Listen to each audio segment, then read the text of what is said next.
한여름에도 싸늘한 냉기가 흐르는 이곳.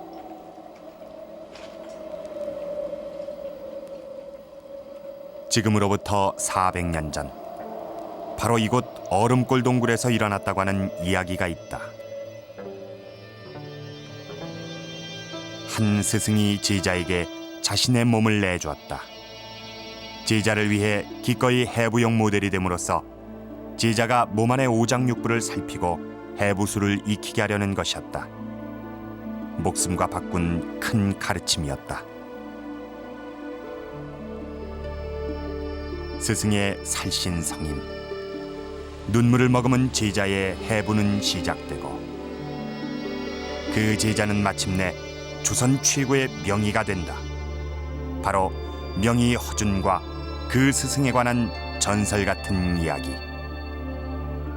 과연 허준은 정말 스승을 해부했을까?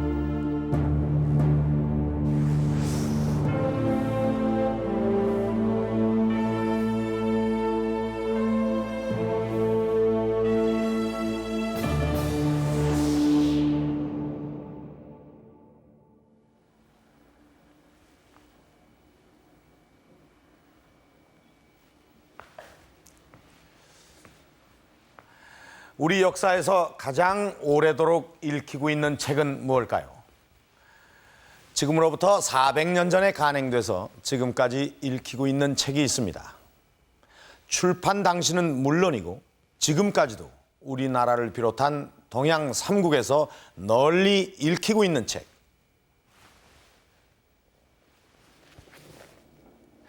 바로 이 허준이 지은 동의보감입니다. 이 동의보감은 오늘날까지도 이 한방에선 거의 교과서처럼 쓰이고 있는 의학서입니다.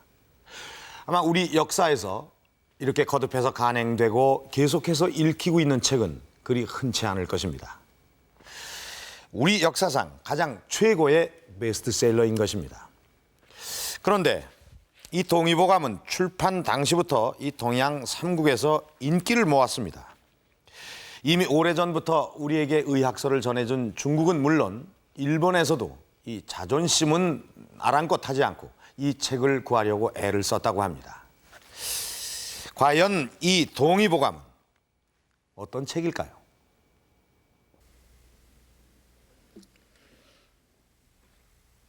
(95년 11월) 장점인 중국 국가주석이 우리나라 국빈 방문했다.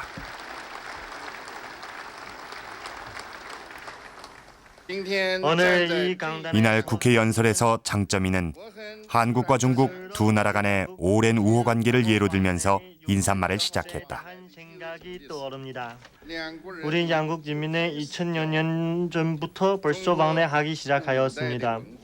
중국의 거대 문화는 중국에 중요한 영향을 미쳤으며 17세기에 편집된 동의보감도 우리 양국 문학 저료사에서 미담으로 전해지고 있습니다.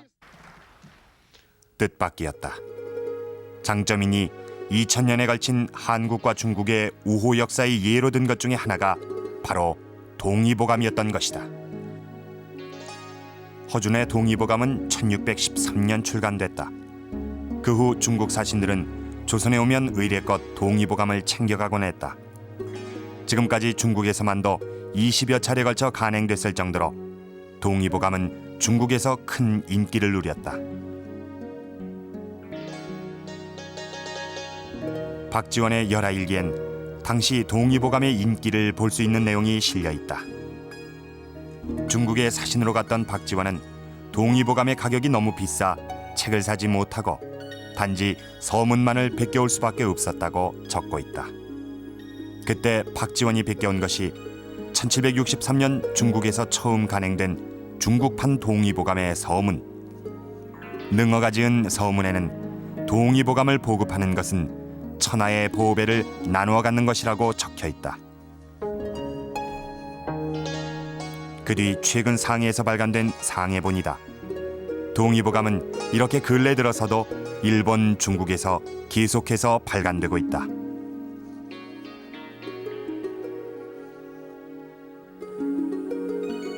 당시 대단한 인기를 끌었던 동의보감은 지금까지도 동양의 세 나라에서 한의학의 고전으로 꼽히고 있다. 그것은 과연 무엇 때문일까? 동의보감은 전체 25권이 한 질로 돼 있다. 그런데 무엇보다 그 25권의 체계가 놀랍도록 일목요연하다.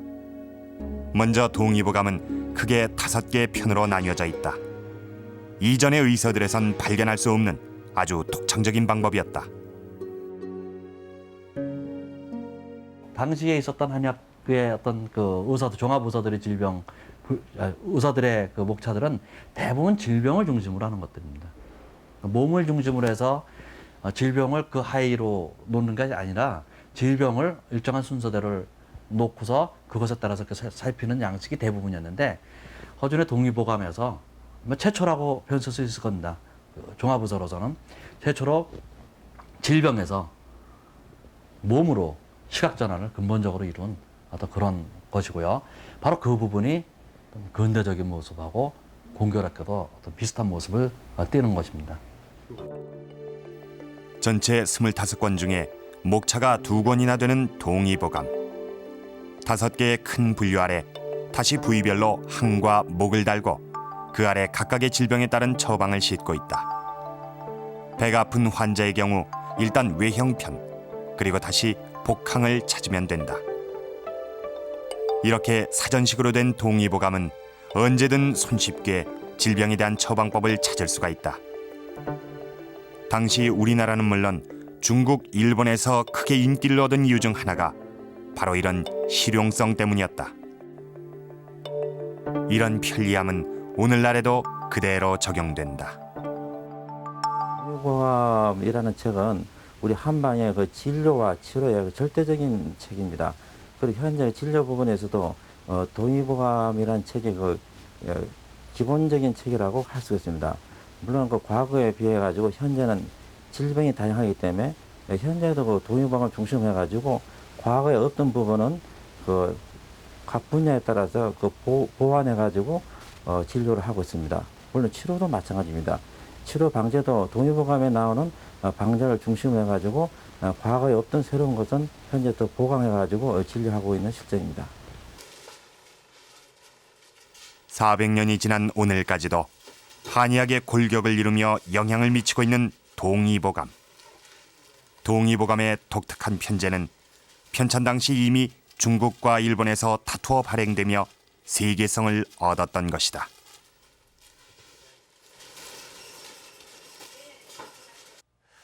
이렇게 동의보감은 당시의 동양의학 전체를 간편하게 종합해서 정리한 의학 백과사전입니다. 또 무엇보다도 당시 동양의학을 주도하고 있던 중국을 훨씬 능가하는 아주 획기적인 결과물이었습니다. 그래서 당시 중국에서는 이 동의보감을 백성을 보호해주는 신선의 경전이요, 또 의사들의 비법을 담은 문서다라고 극찬을 했을 정도였습니다. 그리고 20세기 들어서는 이 독일에서도 번역 출판이 됐고 또 영역본도 간행이 됐습니다. 그 우수성을 대변을 해주는 것이겠죠. 이런 동의보감의 저자 허준은 당대 최고의 의사였습니다. 자, 이것은 당시 허준이 그린 인체도입니다. 이 인체도를 살펴보면 허준은 당시 그 어느 누구보다도 인체에 대해서 잘 알고 있었던 것으로 보입니다. 또 이 동의보감에는 상당한 수준의 외과적인 치료술도 담겨 있습니다. 과연 허준은 인체에 대해서 얼마나 잘 알고 있었던 걸까요?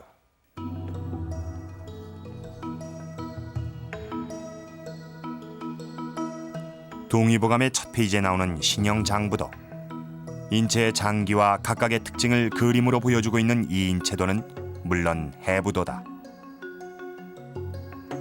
동의보감을 더 깊이 들어가 보면 허준은 몸 안의 오장육부에 대해서도 잘 알고 있다. 장기에 대한 묘사는 거의 정확하며 해부를 하지 않고는 알 수 없는 부분도 적지 않다.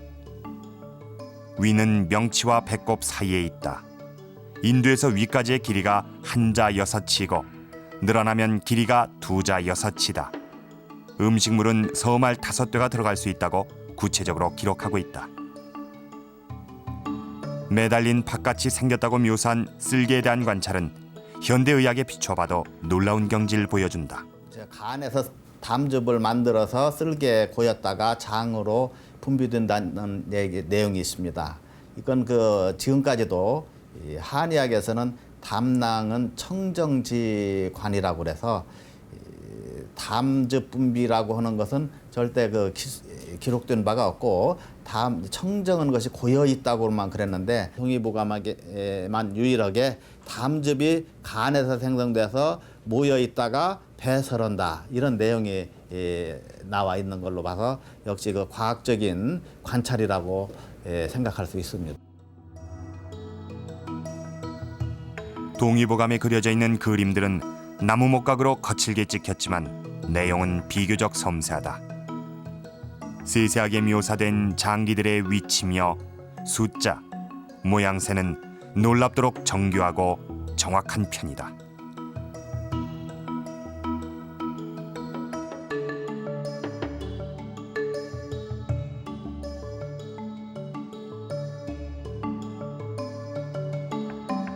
이렇듯 허준의 신형 장부도는 현대 인체도와 비교해도 손색이 없다.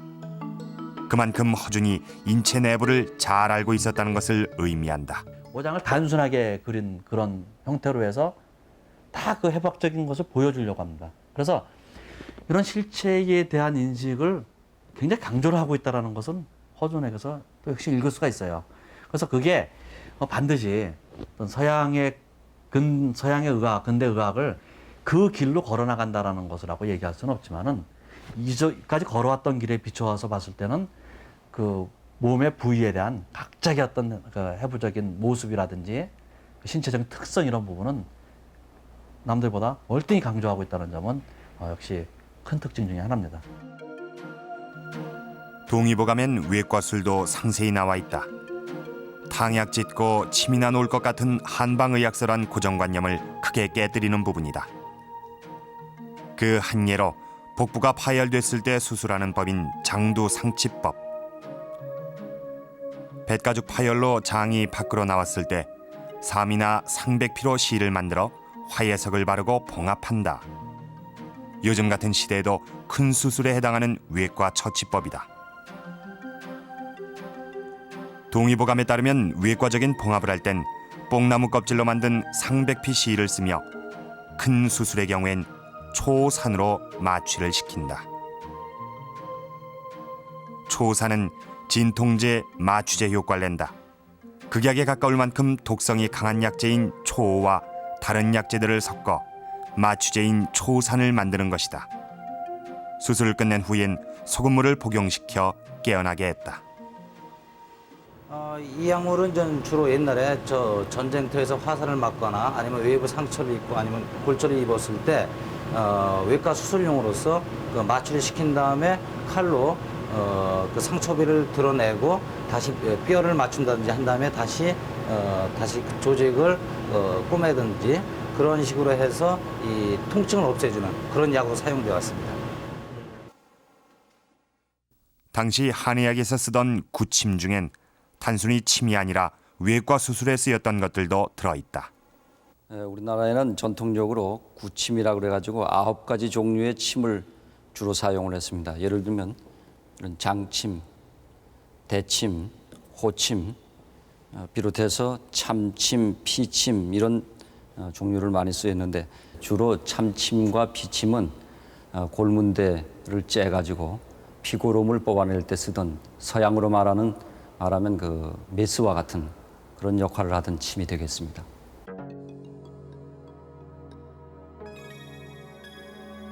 임진왜란 등 전쟁을 겪으면서 수많은 사상자를 치료해야 했고 그에 따라 조선의 외과술도 발전했다.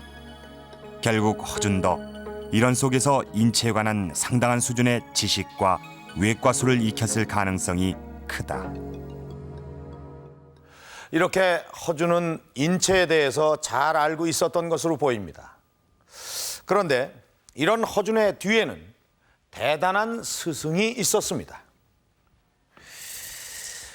오래전부터 구전돼 온 허준 설화에는 제자를 위해 자신의 몸을 해부하도록 내준 스승에 관한 아주 감동적인 이야기가 전해지고 있습니다. 허준은 스승의 시신을 해부해 봄으로써 마침내 의학적인 완성을 이룬 것으로 알려져 있습니다. 그러나 당시는 아주 엄격한 유교 사회였습니다. 그런 우리의 전통의식에 비추어 봤을 때 사람의 몸을 해부한다는 것은 감히 생각할 수도 없는 일이었습니다.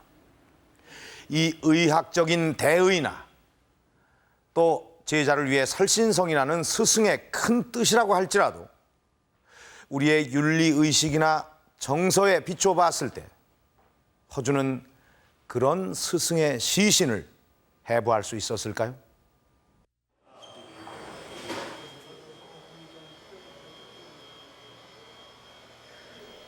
서구에서 근대적 의미의 해부학이 처음 시도된 것은 16세기 이탈리아에서였다. 그러나 당시 서양에서도 해부를 한 사람은 악마로 취급했다. 해부술을 의학적 성과로 찾은 것은 아주 근세로 들어서의 일이다. 동양의 해부학은 먼저 중국에서 시작됐다. 가장 일반적인 의학입문서로 1575년 쓰여진 의학입문에도 인체 내부를 그린 장부도가 그려져 있다. 중국 최고의 고서인 황제내경에도 해부에 관한 기록이 보일 뿐 아니라 중국에선 10세기 전반에 이미 부분별 장기의 모습을 그린 인체도들이 선보이기 시작했다. 우리나라 최초의 해부 기록이 나오는 건 이계 성호사설. 시신을 3번 해부한 후에 의술이 정통해졌다는 전유형의 해부 기록이 보인다. 괴산 군수를 지내고 참판벼슬까지 올랐던 전유형은 우리나라 최초의 해부학자인 셈이다.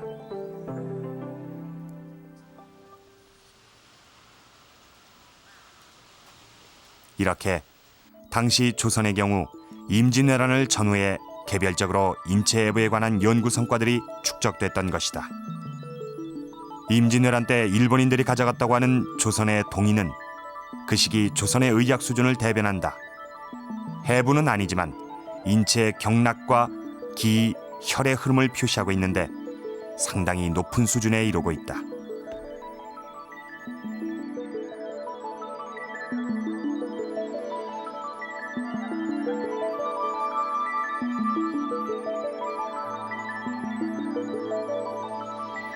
(70년) 후에 만들어진 일본의 동인. 속이 훤히 들여다보이게 만들어져 있다. 그러나 역시 인체 해부와는 무관하다. 조선의 것이든 일본의 것이든 이 동인들은 공통점을 가지고 있다. 그것은 인체 내부에 있는 장기의 모습들을 보이기 위한 것이 결코 아니라는 점이다. 바로 동양에서 생각하는 인체의 원리를 담고 있는 것이다. 몸을 정과 기, 그리고 신의 결합체로 보는 동양의학. 기의 흐름을 중요하게 생각한 동양의학의 몸을 표현한 것이다. 그러니까 그 동양에서 동양의학에서 얘기하는 이제 그 신형하고 서양의학에서 얘기하는 신형은 다르다는 걸 아셔야 돼요. 그러니까 그 보면 신형 해부도가 있는데 그 신형 해부도가 그 실제하고 맞지 않지 않습니까?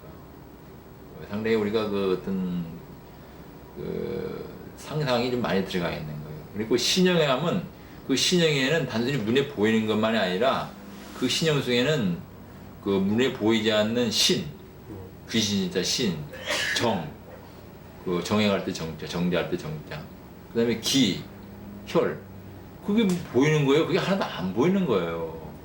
단지 그게 안 보이지만은 사실은 깊이 들어가 보면 그것이 인체를 구성하는 기본 요소지 그런 것들이.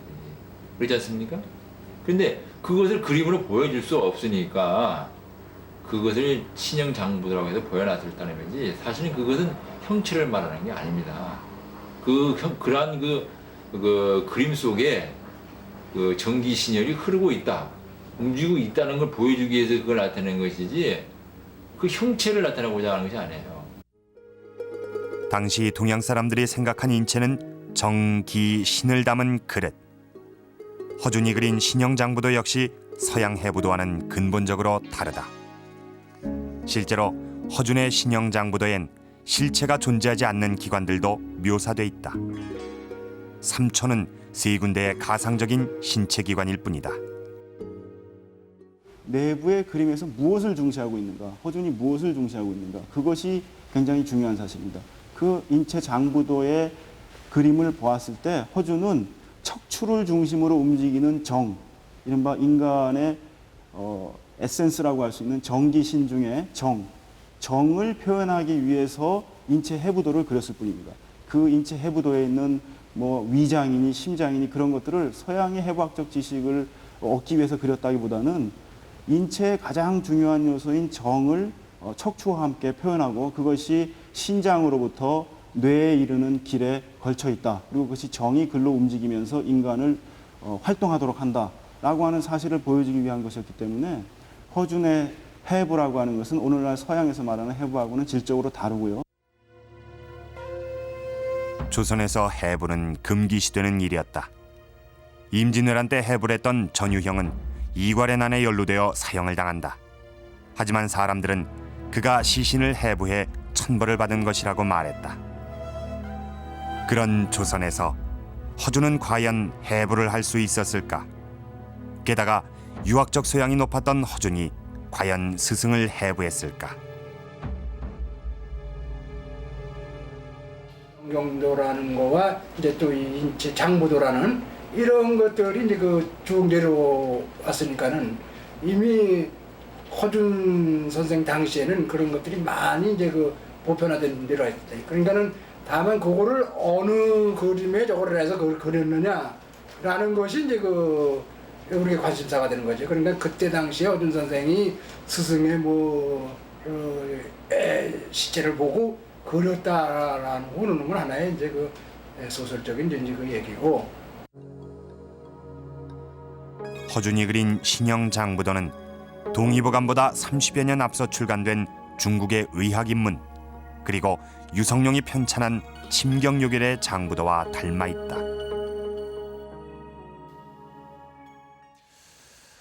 지금까지 허준이 해부를 했다는 기록은 어디에도 보이지 않습니다. 결국 당시 조선의 유교적인 정서와 상황을 종합해보면 허준이 실제로 스승의 시신을 해부했을 가능성은 거의 없다고 할 수 있습니다. 또 이 동의보감 앞에 실은 이 허준의 인체도는 허준이 직접 해부를 해보고 그린 것이 아니라 문헌을 통해 전해진 해부학적 지식을 인용했을 가능성이 훨씬 역사적인 사실에 가깝다고 볼 수가 있습니다. 그러니까 이 허준이 스승의 시신을 해부했다는 이야기는 명의 허준에 관한 이야기가 사람들의 입과 입을 통해 전해지면서 설화적인 살이 붙었을 가능성이 크다고 볼 수 있습니다. 그렇다면 허준에게 자신의 몸을 내줬다고 전해지는 허준의 스승 유이태, 그를 추적해보면 허준 이야기에 대한 어떤 실마리를 찾을 수 있지 않을까요?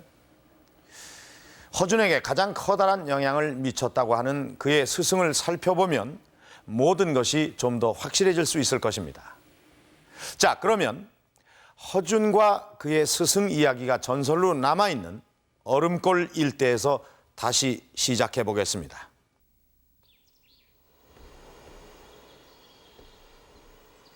스승 유의태가 허준에게 몸을 내줬다는 전설이 남아있는 이곳 밀양 얼음골.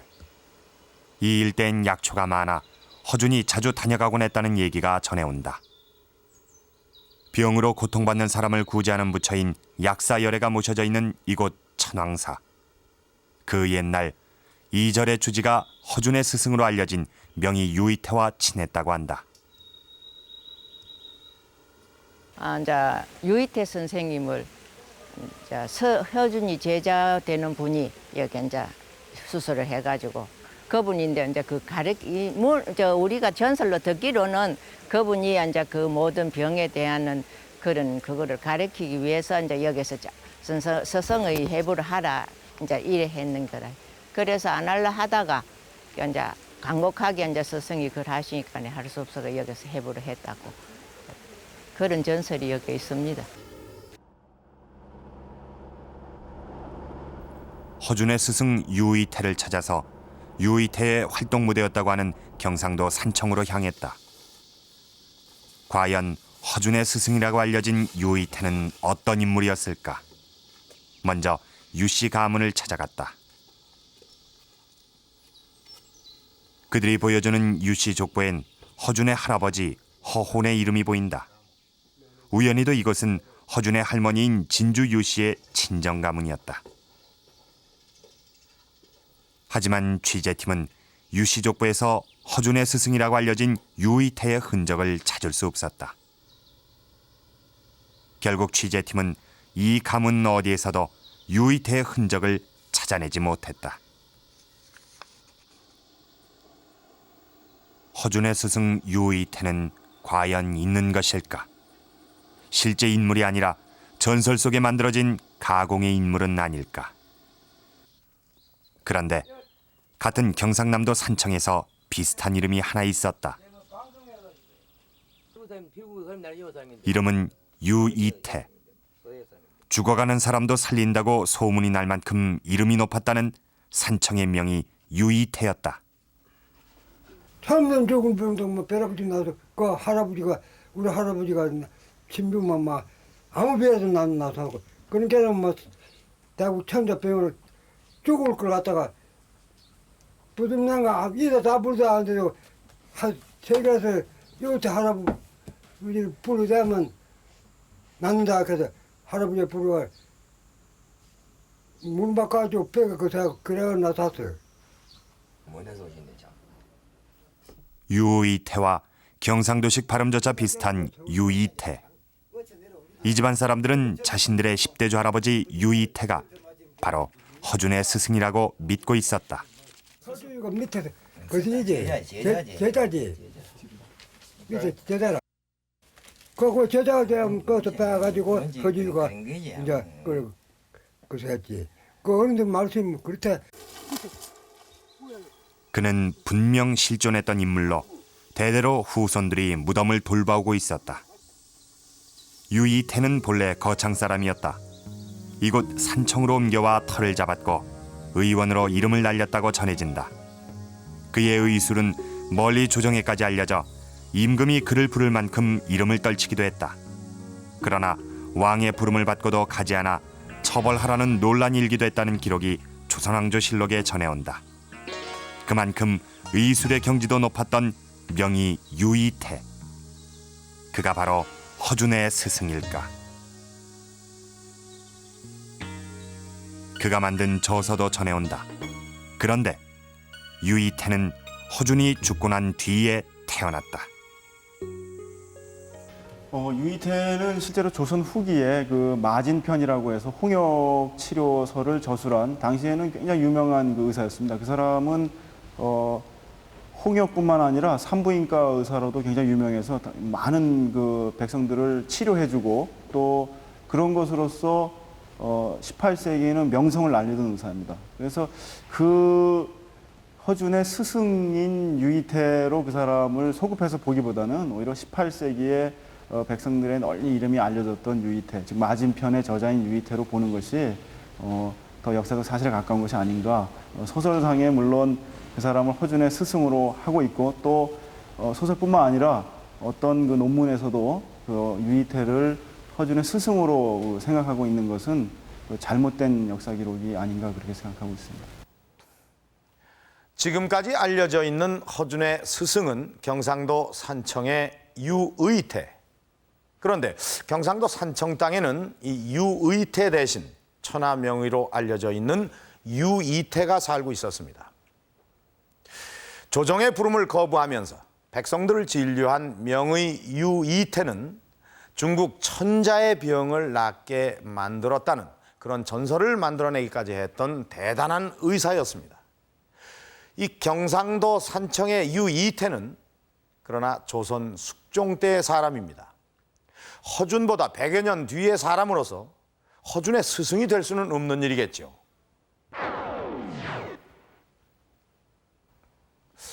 그런데 왜 이렇게 허준에 관한 이야기는 확실한 것이 없을까요? 그가 언제 태어났고 또 몇 세의 일기로 세상을 떠났는가 하는 기본적인 사실조차도 제대로 알려져 있지 않습니다. 조선 최고의 의학자, 의성으로까지 추앙받는 그에 관해 우리가 알고 있는 대부분은 전설이나 소설적인 이야기입니다. 역사에서 허준이 소외받은 이유가 무엇인지, 또 진정한 그의 모습은 어떤 것인지 역사 속에서 명의 허준에 관해 찾아보도록 하겠습니다.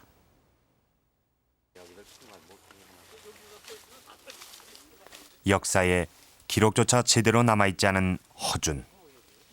91년 이전까지만 해도 허준의 무덤이 어디 있는지, 실제 존재하는지조차 알지 못했다. 그런데 91년 민통선 안에서 발견된 허준의 무덤은 문인석은 쓰러져 뒹굴고 무덤은 형체도 알아보기 어려웠다. 무덤은 파헤쳐져 푹 꺼진 상태였다. 누구도 알아볼 수 없게 묻혀버린 기억 속에서 세상으로 그를 끌어내려는 발굴이 시작됐다. 10년 동안 허준의 흔적을 찾아 헤맨 한 역사가의 노력 덕분이었다. 허준의 실체가 수백 년 만에 다시 세상으로 그렇게 드러나는 순간이었다. 하나, 둘. 그게 깨져나갔구나. 내버렸구나. 예. 글씨 있네요, 글씨. 공신 맞아요. 허준 묘소예요. 공신 얘기 나와요. 틀림없죠? 공신. 예. 뭐 성공신. 양평. 예, 맞아요. 이걸 처음 찾았고. 요거만 양지 못했어요. 양평군. 맞아, 100%야. 야, 이거 남아있다. 100%야. 요자가 뭔데요? 그대로 찾아보세요. 그 비석을 찾았을 때 보니까 여기에 양평 두 글자가 뚜렷하죠. 성공. 허준 선생이 양평군이고 또 호성공신이에요. 그러니까 호자 부분 위에 깨져 나갔죠. 성공신. 여기 또 삼수변에 준자가 뚜렷이 나오잖아요. 이 준. 그러니까 허준 선생의 묘소가 틀림없다는 것이 이 몇 글자로서 입증된 거죠. 그 양반이 양평군이었고 호성공신이었고 그리고 휘자가 나오죠. 예, 그래서 이 자리가 허준 선생의 묘소가 틀림없다. 이 비석으로서 최종 확인을 할 수 있었습니다. 양평군 허준. 잊혀져 있던 과거 속에서 드러나 이제 새 단장을 하고 제자리를 찾았다. 하지만 여전히 그에 관한 기록은 거의 없다시피 한 실정이다. 그나마 알려져 있는 것들도 정확하지 않다. 심지어 묘비에 적힌 허준의 출생연도조차도 의문스럽다. 그는 1547년생이 아닐 가능성이 더 높다. 허준의 출생연도를 확인할 수 있는 중요한 단서를 소장하고 있는 진주박물관. 임진왜란 관련 자료들 속에서 취재팀은 우연히 단서 하나를 찾아냈다. 이 그림은 1604년 공신들의 모임을 그린 것이다. 허준은 임진왜란 때 선조를 모시고 의주까지 피난을 갔었고 그 공으로 호송공신에 칭해졌고 때문에 허준도 이 자리에 참석했다. 그림 한쪽 옆엔 공신들의 인적사항이 적혀 있다. 물론 허준의 이름도 들어있다. 그런데 허준은 지금까지 알려진 것보다 7년이나 빠른 기해생으로 나와 있다.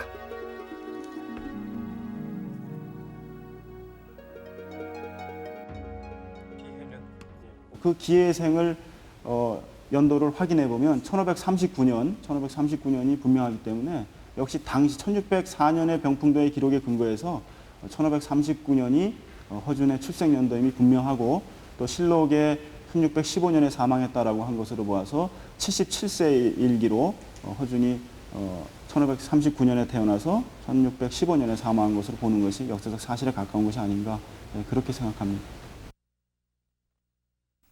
왜 이렇게 허준에 관한 기록은 거의 없다시피 한 걸까? 족보에도 그에 관한 기록은 부실하기만 하다.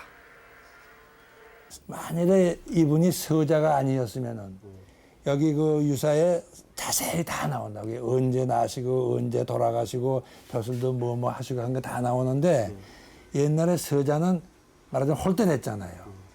그렇기 때문에 그 자세히 안 나오고 그냥 간단하게 나온 거라. 정일품 당상관.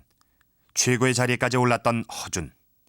그러나 허준은 족보에조차 번듯하지 못한 서자였다. 유명하신 분이고 하지만 집안 내에서는 그렇게 대단하게 치질 않고 홀대를 받으신 거지.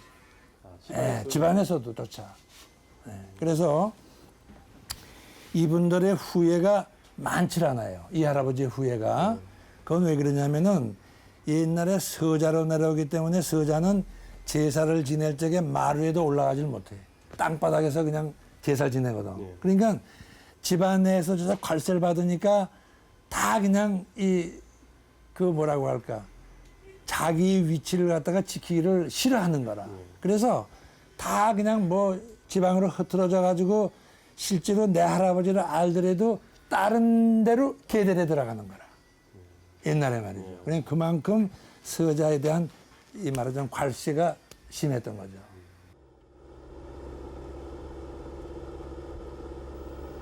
적서의 차별이 심한 조선 사회에서 주로 중인들이 종사하는 기술직이었던 의원은 허준이 선택할 수 있는 최선의 한 길이었는지도 모른다. 허준에 관한 공식적인 기록이 처음으로 보이는 것은 한 유학자의 개인 일기.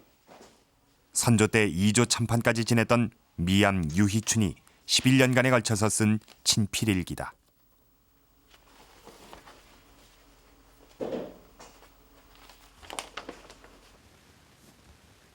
(22일) 날 지금 여기를 보더라도 이 허준이가 여기죠.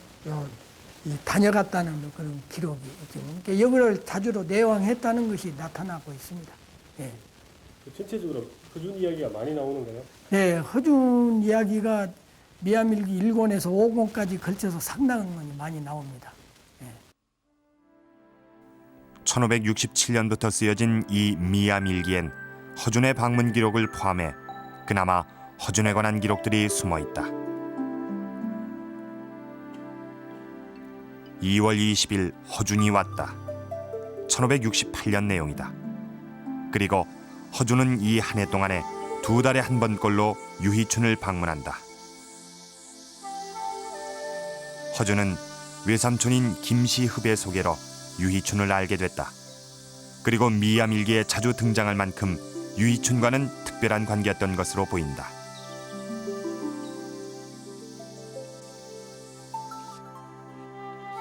이 미암일기엔 또 하나 중요한 사실이 기록돼 있다. 유희춘은 1569년 이조 판서 홍담에게 허준을 내의원에 천거해 주도록 부탁한다. 그리고 곧 허준은 내의원에 들어간다. 결국 허준은 지금까지 알려진 것처럼 의과를 거쳐 내의원에 들어간 것이 아니었다.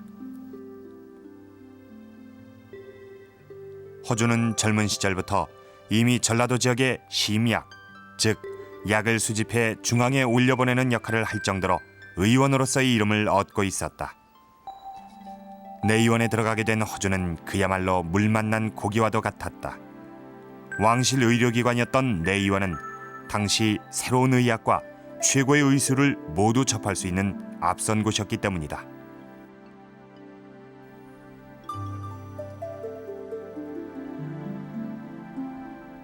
이곳에서 허준은 당대 최고의 의관이었던 양해수를 만난다. 역사적으로 보면 허준의 진짜 스승이었을 가능성이 큰 인물이다. 흐름으로 본다면은 양예수가 당시 명입니다. 이 사람이 누대에 걸쳐서 의의를 지내고 한 사람이고, 또 양예수가 그 의림찰료라는 책을 많이 썼고, 의림찰료라는 책이 당시 금나라 원나라 의학을 잘 정리한 것이기 때문에 싫든 좋든 양예수의 그 영향을 많이 받았지 않았냐, 그렇게 생각할 수 있고.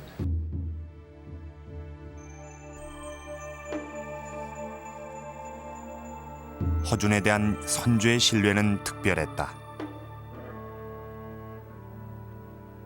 평소 딸들에 대한 애정이 컸던 선조가 천연두를 앓던 정한옹주에게 보내는 한글 편지.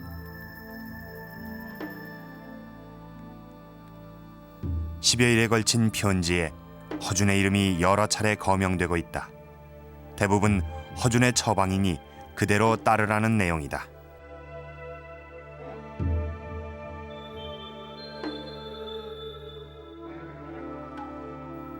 허준이 광해군의 천연두를 치료하자 선조는 허준에게 당상관으로 벼슬을 올려준다.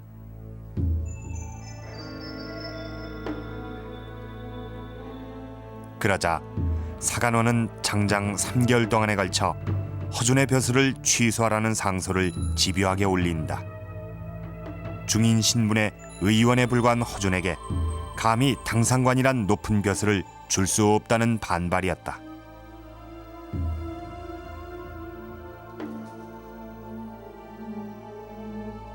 (1608년) 선조가 갑자기 세상을 떠나자 또다시 허준에 관한 탄핵 문제가 거세게 불거진다.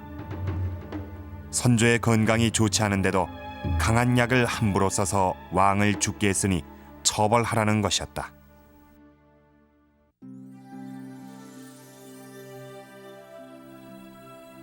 결국 광해군은 허준을 파직시키고 귀양을 보낸다. 하지만 광해군의 배려로 멀리 가지 않고 도성 밖으로 귀양 간 허준은 그 후 2년여 동안 귀양살이와 복귀를 되풀이한다. 그 와중에도 허준은 10여 년이 넘게 편찬에 매달려온 의학서를 마침내 완성했다. 바로 동의보감이었다. 허준은 의서를 편찬한 후 동의보감이라 이름지었다. 중국의 북이나 남이에 버금가는 결과물이라는 당당한 자신감의 표현이었다. 이렇게 허준은 우리 한의학의 뿌리를 만들었다. 이 허준의 동의보감은 1598년부터 장장 14년 동안에 걸쳐서 완성이 됐습니다. 그런데 이런 동의보감은 전문 의학서입니다. 의원들 외에 당시 양반 사대부들에겐 필독서로 꼽히기도 했지만은 일반 대중들이 볼 수 있는 그런 의서는 아니었습니다. 또 허준은 당시 왕실의 의사로서 일찍부터 어의로 발탁됨으로써 일반 민중들과 접촉할 수 있는 기회는 거의 없었습니다. 그런데도 허준은 당시 일반 민중들에게 높은 칭송을 받았습니다. 또 당시 어느 기록에도 제대로 나와 있지 않은 허준에 대한 이야기가 일반 민중들의 입을 통해서 지금까지 계속 전해지고 있는 것입니다. 심지어는 살을 붙여가면서까지 허준 신화를 만들었던 그 이유는 과연 무엇일까요? 단서는 바로 동의보감에 있습니다.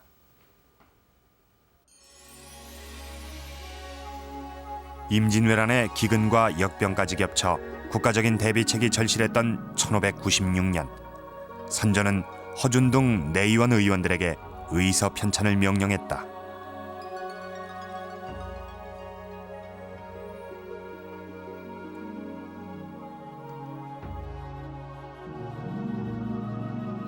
허준은 우리나라 의서는 물론 중국의 의서들까지 포함해 500여 권의 의서들 중에서 우리에게 꼭 필요하고 적절한 처방만을 골라냈다.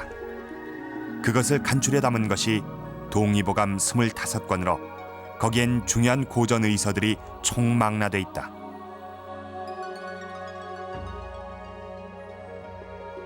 처방의 끝엔 반드시 출전을 밝혔고 허준은 자신의 경험을 덧붙이기도 했다. 그 모든 취사 선택은 허준의 의학적 판단에 따른 것이다. 당시에는 새로운 의서들을 전부 망라해가지고 만든 의서입니다. 그렇기 때문에 실용적 의서로서는 당시로서는 대표적인 의서라고 볼 수가 있습니다.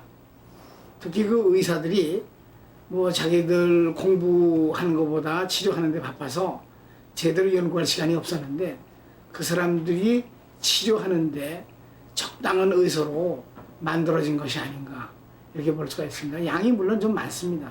많지만 의원들이 보는 데는 뭐 그렇게 많은 것이라고 볼 수는 없어요. 그래서 또 각 방면에 걸친 것이기 때문에 의사들에게는 절대로 필요한 실용 의서였다 이렇게 볼 수가 있습니다. 동의보감이 완성되자 광해군은 그 보급에 나섰다.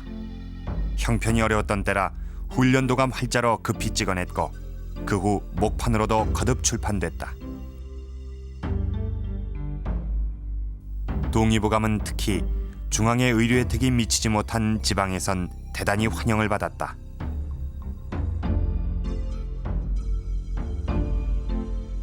1648년에 마련된 강릉의 약국계 규정에도 동의보감에 관한 내용이 발견된다.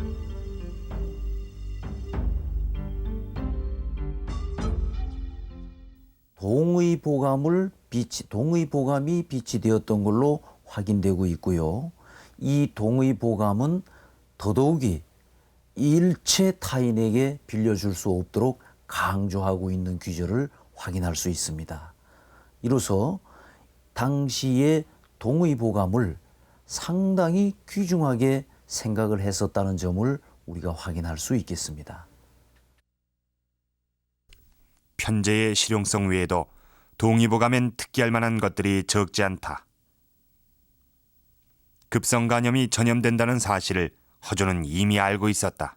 황달이 전염된다. 다시 말하면 급성간염이 전염된다고 하는 내용이 의사학적으로는 2차 대전 전후에서 전장터에서 군사들이 황달이 전염되는 것을 군진의학에서 파악해서 이제 의학사에 보고된 바가 있었습니다만은 근래 간장 질환에 대한 검사법이 개발되면서 확실한 이제 원인 바이러스가 규명됐습니다만은 허준 선생은 이미 한 400여 년 전에 황달이 급성 간염이 전염된다고 하는 것을 간파했다고 하는 사실, 이건 정말 역사적인 의미 있는 관찰이라고 볼 수 있습니다. 당뇨병의 소변이 달다는 것을 어떻게 알았을까? 허준은 직접 소변의 맛을 봤다는 얘기가 된다.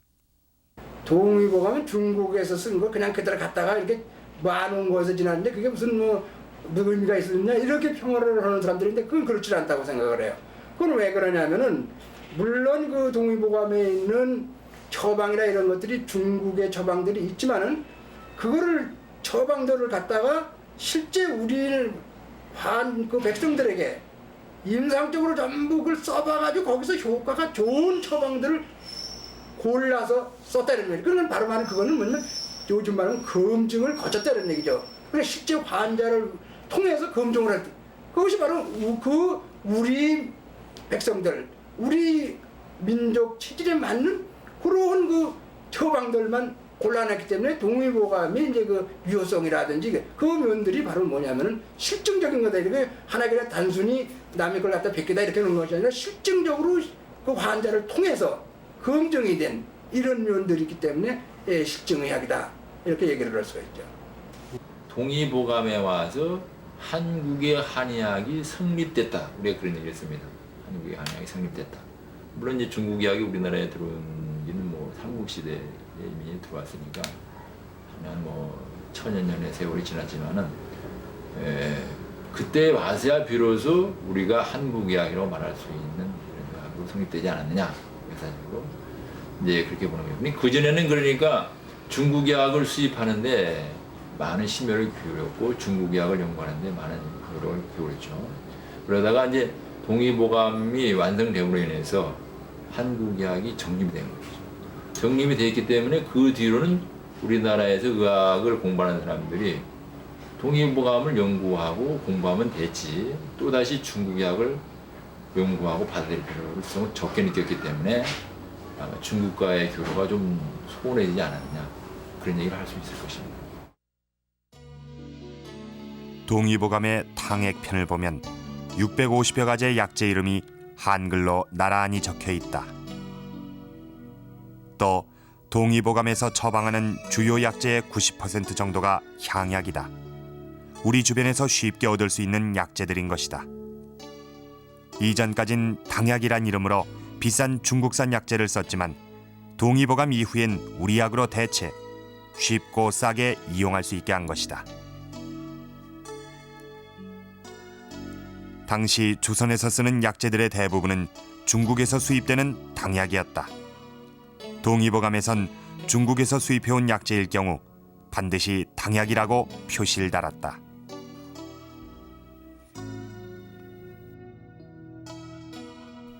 당시 당약의 경우 약값은 무척 비쌌다.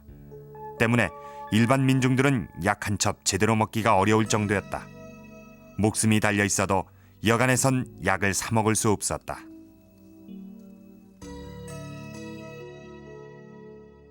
만기요람을 보면 당약 중의 하나인 완청은 3.7g의 가격이 당시 쌀 10말에 버금가는 가격이었다. 같은 중량의 금값보다도 더 비싼 약이 있을 정도로 중국 약들은 고가였다. 당시 일반 서민들에겐 당약은 그림의 떡이었다. 허준이 동의보감의 그 저술에서 밝히고 있듯이 당시 그 수입약, 즉 중국약을 말하는 당약제 가격이 매우 비싸고 또 약제가 여러 가지 약제를 복합적으로 처방하면서 그 가격이 올라가는 그런 문제로 인해서 백성들이 그런 고가의 약제를 감당할 수 없었기 때문에 그런 약을 쓰는 것은 굉장히 어려운 일이었습니다. 특히 임진왜란이 끝나고 나서 모든 상황이 경제적 상황이 어려웠을 때 그런 비싼 고가의 약제들을 수입한다거나 또 그것을 일반 사람들이 이용한다고 하는 것은 매우 불가능했기 때문에 실제로 정부에서도 동의보감과 동시에 원해본 의서들을 출간할 때 그 정신은 비교적 값싼 약제로도 효과를 높일 수 있는 그런 방식을 추구했습니다. 그런 것만 보아도 당시 약제 사용이 얼마나 제한적이었는지, 특히 양반들도 한번 약을 먹기 위해서 약제 계를 해서 누구는 당귀를, 누구는 뭐 천궁을 이런 식으로 하나의 약들을 계를 만들어서 모아서 먹을 정도로 약값이 고가였다는 사실, 그런 걸 반증하는 것이라고 볼 수 있습니다. 이런 형편을 잘 아는 허준은 동의보감에 과감하게 단방 처방을 넣었다. 말 그대로 한 가지 약제를 써 치료하는 처방이다. 고급 약제 수십 가지를 섞어 짓는 약에 비하면 자연히 약의 효능이란 측면에선 떨어질 수밖에 없었다. 하지만 단방엔 바로 민중들을 생각하는 허준의 정신이 가장 잘 담겨져 있다. 여러 가지 약제들을 섞어 고급 처방을 쓸 수 없는 대다수 일반 민중들에겐 무엇보다 희소식이었다. 기회를 들어가면서까지 몸보신을 위한 약을 먹을 수 있는 소수보다는 목숨이 달려 있어도 약 한 번 쓸 수 없는 민중들을 위한 배려였다.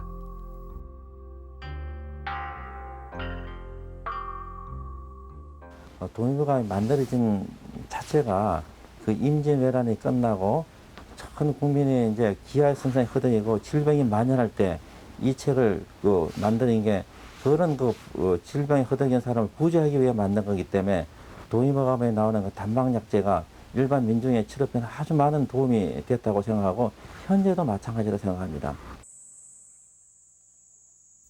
허준은 동의보감을 통해 약과 현실에서 소외된 일반 백성들, 아파도 약 한 번 먹기가 하늘의 별 따기였던 대부분의 민중들에게 기회를 주었다. 또 우리 것을 찾은 허준으로 인해 이름 없는 우리 산 우리들의 약제들도 비로소 이름을 얻고 의미를 얻게 된 것이었다. 소외된 자들의 아픔을 알았던 의사 허준의 마음 씀씀이었다.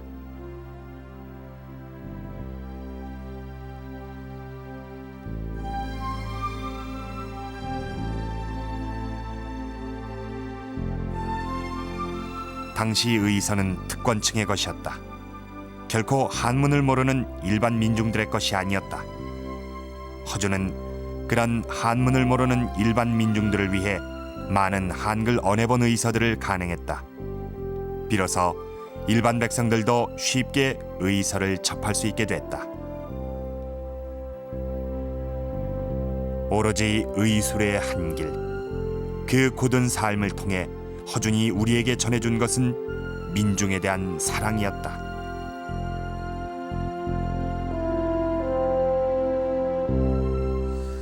이렇게 약과 의원이 양반이나 사대부 등 특권층의 전유물과도 같았던 시절, 이 허준의 동의보감에는 의료 혜택에서 소외된 일반 백성을 배려하는 그런 허준의 의학 정신이 고스란히 담겨 있는 것입니다. 이런 허준의 의학적인 성과는 훗날 제중신편 또는 이재마의 사상의학 등 다수의 의학서의 토대가 되었습니다. 허준은 결코 소외된 민중을 잊지 않았습니다. 동양의학을 망라하는 최고의 의학적인 성과를 이루었지만 허준은 늘 민중을 위한 약을 잊지 않았습니다. 허준의 이런 의학 정신, 그 바탕은 바로 민중이었습니다. 우리가 오늘 조선의 의사 허준을 높이 사는 이유도 바로 그 때문입니다.